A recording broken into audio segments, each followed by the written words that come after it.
जय श्री कृष्ण। राधे राधे सभी को। दोस्तों, हिंदू धर्म को मानने वाले ज़्यादातर लोग भगवान परशुराम के बारे में जानते हैं। रामचरितमानस में एक प्रसंग आता है जहाँ महाराज जनक सीता के विवाह के लिए एक शर्त रख देते हैं। उसके अनुसार सीता का विवाह उसी से होगा जो शिवजी का धनुष तोड़ेगा। जब कई देशों के राजा शिवजी का धनुष तोड़ नहीं पाते, तब प्रभु श्री राम शिवजी का धनुष तोड़ देते हैं। शिवजी के धनुष को टूटते ही जनकपुर में ऋषि परशुराम का आगमन होता है। धनुष को टूटा हुआ देख ऋषि परशुराम तरह तरह से क्रोध करने लगते हैं। क्या आप जानते हैं परशुराम कौन थे और इन्हें धनुष के टूटने पर इतना क्रोध क्यों आ रहा था, और ऋषि होते हुए भी ये इतने क्रोधी क्यों थे? आइए जानते हैं भगवान परशुराम की पूरी जीवनी।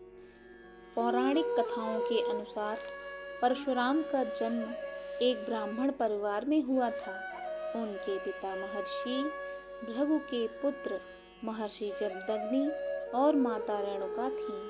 उनके जन्म के संबंध में प्रचलित पौराणिक कथा के अनुसार महर्षि जमदग्नि ने पुत्रेष्टि यज्ञ किया था, जिससे प्रसन्न होकर देवराज इंद्र ने उनकी पत्नी रेणुका को वरदान दिया था। इस वरदान के परिणाम स्वरूप ही उनकी पत्नी रेणुका के गर्भ से वैशाख की शुक्ल तृतीया यानी अक्षय तृतीया को 5वें पुत्र के रूप में परशुराम का जन्म हुआ। परशुराम का जन्म स्थान मध्य प्रदेश के इंदौर जिला ग्राम मानपुर के जानापाव पर्वत पर था।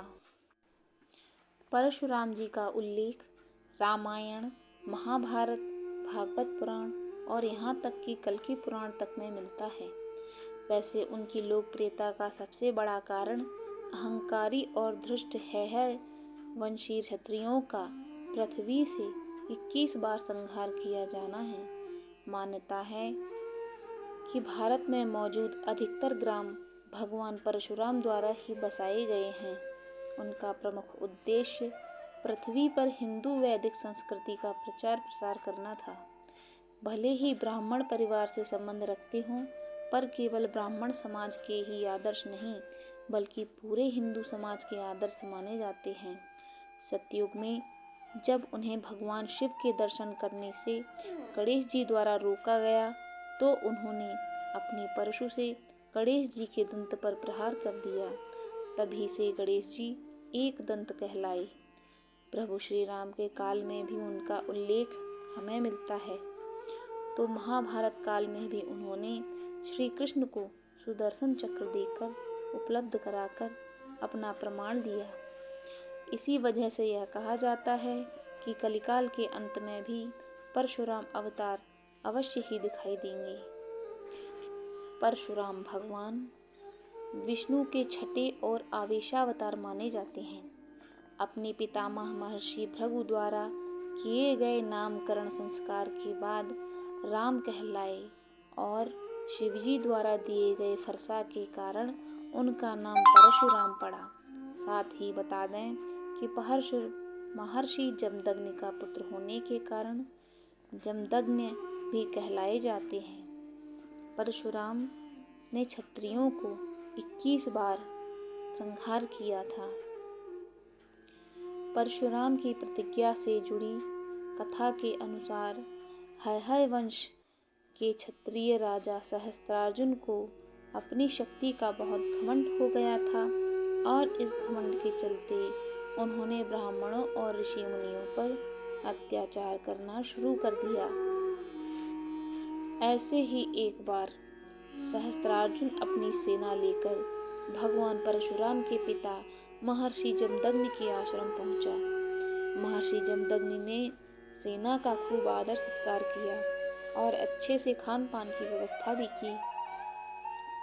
महर्षि जमदग्नि ने आश्रम में मौजूद चमत्कारी कामधेनु गाय के दूध से समस्त सैनिकों की भूख को शांत किया। सहस्त्रार्जुन के मन में कामधेनु गाय के चमत्कार को देखकर उसे पाने का लालच पैदा हो गया। अपने लालच के कारण उसने महर्षि से कामधेनु गाय को बलपूर्वक छीन लिया। जब इस बात की भनक परशुराम को लगी तो उन्होंने क्रोध में आकर सहस्त्रार्जुन का वध कर डाला। फिर यहीं से शुरू परशुराम की प्रतिज्ञा की कहानी आरंभ होती है। जब सहस्त्रार्जुन के पुत्रों ने प्रतिशोध की अग्नि में जलते हुए जमदग्नि का वध कर दिया, पिता की हत्या किए जाने के बाद उनकी मां रेणुका भी वियोग में चिता पर सती हो गई। परशुराम ने अपने पिता के शरीर पर 21 घाव को देखे थे। इन घावों को देखते हुए ही उसी क्षण परशुराम ने प्रतिज्ञा ली कि पृथ्वी को समस्त क्षत्रिय वंशों का 21 बार संहार करेंगे। परशुराम की प्रारंभिक शिक्षा ऋषि विश्वामित्र और ऋचिक के आश्रम में हुई। बचपन से ही वे पशु पक्षियों की भाषा समझते थे। उनके स्पर्श मात्र से कोई भी पशु उनके मित्र हो जाया करते थे। अनेक ऋषि मुनियों ने उन्हें अपने अस्त्र और शस्त्र प्रदान किए। ऋषि ऋचिक से उन्हें सारंग नामक दिव्य धनुष प्राप्त हुआ था। ब्रह्म ऋषि कश्यप से उन्हें अविनाशी वैष्णवी मंत्र प्राप्त हुआ था। परशुराम ने कैलाश गिरी शृंग पर स्थित भगवान शंकर के आश्रम से विद्या प्राप्त की।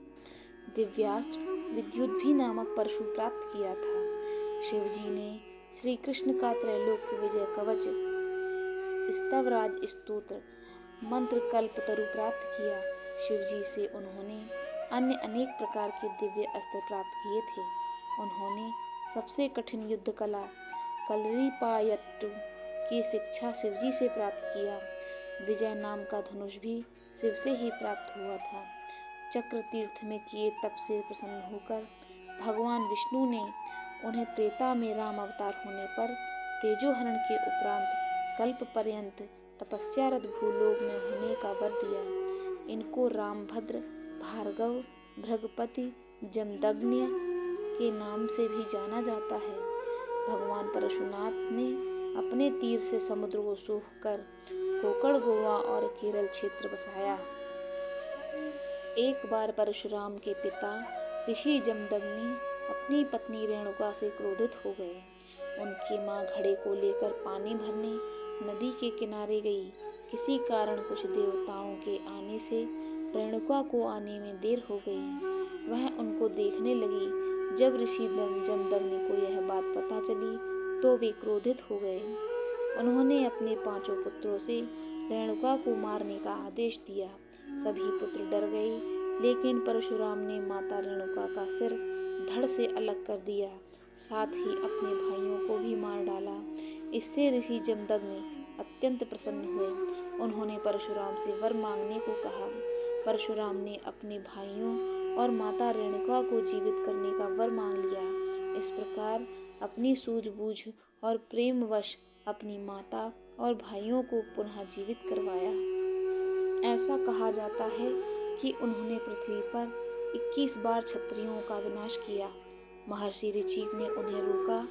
इसके बाद परशुराम जी ने अश्वमेध यज्ञ किया, पृथ्वी को ब्राह्मणों को दान कर दिया और अपने अस्त्र और शस्त्र इंद्र को देकर वे महेंद्र पर्वत के आश्रम में रहने लगे। त्रेता युग में सीता जी के स्वयंवर के अवसर पर श्री रामचंद्र जी ने जब शिव जी का धनुष तोड़ा तो आकाश में गर्जना हुई। गुरु परशुराम मिथिला में प्रकट होते हैं। उनको लगा कि किसी क्षत्रिय ने फिर कोई अनहोनी किया। शिवजी उनके आराध्य देव हैं। वे बहुत क्रोधित होकर लक्ष्मण से वाद विवाद करते हैं। वे राम से कहते हैं कि सुनहु राम जो शिवधन तोरा, सहस बाऊ समसो रिपु मोरा। बाद में उन्हें श्री रामचंद्र जी की वास्तविकता का पता चलता है। वे श्री राम की परीक्षा लेते हैं। उन्हें अपना धनुष देकर उसकी प्रतिज्ञा चढ़ाने को कहते हैं। श्री राम वह कार्य कर देते हैं। परशुराम को यह पता चल जाता है कि श्री राम विष्णु के ही अवतार हैं। इस प्रकार उनको नमन करके वे वन की ओर प्रस्थान कर जाते हैं। गंगा पुत्र भीष्म ने अपने पिता के विवाह के लिए अम्बा और अम्बालिका को हरण करके हस्तिनापुर आए थे। अम्बालिका ने तो भीष्म के पिता को स्वीकार कर लिया था, लेकिन अम्बा किसी और को चाहती थी। भीष्म को यह बात अम्बा ने बाद में बताई। अब भीष्म ने अम्बा को छोड़ दिया, लेकिन अम्बा के प्रेमी ने उसको स्वीकार नहीं किया। अम्बा लौटकर भीष्म के पास आई और भीष्म से विवाह करने की इच्छा जताई, लेकिन गंगापुत्र भीष्म ने तो विवाह न करने की प्रतिज्ञा ली थी, अतः उन्होंने मना कर दिया। भीष्म द्वारा स्वीकार न किए जाने के कारण क्षुब्ध होकर अम्मा प्रतिशोधवश मदद मांगने के लिए गुरु परशुराम के पास गई। अम्बा की सहायता का आश्वासन देकर वे गंगापुत्र भीष्म को ललकारते हैं। भीष्म के साथ उनका युद्ध 23 दिन तक चलता है, लेकिन भीष्म के पिता ने उनका इच्छा मृत्यु का वरदान दिया था, जिसके कारण वे उन्हें हरा न सके। गुरु परशुराम सिर्फ ब्राह्मणों को ही अपना शिष्य बनाते थे। कर्ण को जब यह पता चला तो उन्होंने अपने आप को ब्राह्मण बताकर शस्त्र और शास्त्र की शिक्षा ग्रहण किया, लेकिन एक घटना से परशुराम जी के कर्ण वास्तविक रूप को पहचान गए कि कर्ण ब्राह्मण नहीं है। अतः आवेश में आकर उन्होंने कर्ण को श्राप दे दिया कि जब भी तुम्हें मेरी विद्या की जरूरत होगी तुम भूल जाओगे। हालांकि बाद में उनको ग्लानि हुई और उन्होंने कर्ण को अपना धनुष दिया। महाभारत के युद्ध में अर्जुन से युद्ध करते समय ब्रह्मास्त्र चलाना भूल गए, जिसके फलस्वरूप अर्जुन द्वारा वीर गति को प्राप्त हुए। पौराणिक मान्यताओं के अनुसार परशुराम भगवान आज भी मंदराचल पर्वत पर तपस्यारत हैं। शिव दर्शन में उनका उल्लेख सबसे ज्यादा मिलता है। अपने साधकों और भक्तों को वो आज भी दर्शन देते हैं। ज्योतिष शास्त्र के अनुसार भगवान परशुराम की साधना करने से धन, धान्य और ज्ञान का अर्जन करने वाला और हर प्रकार से संपन्न और साहसी होता है। उनका गायत्री जाप करने से भगवान परशुराम का आशीर्वाद प्राप्त होता है। तो दोस्तों, ये थी भगवान परशुराम की संक्षिप्त सी कथा। अगर आपको यह आज की कथा अच्छी लगी हो, यह वीडियो पसंद आया हो, तो प्लीज़ एक लाइक कर दीजिए, और अगर इसमें कोई त्रुटि लगी हो तो प्लीज़ कमेंट कर हमें ज़रूर बताएं। और ऐसी ही कथा आगे पाने के लिए हमारे चैनल को सब्सक्राइब कर लीजिए। धन्यवाद।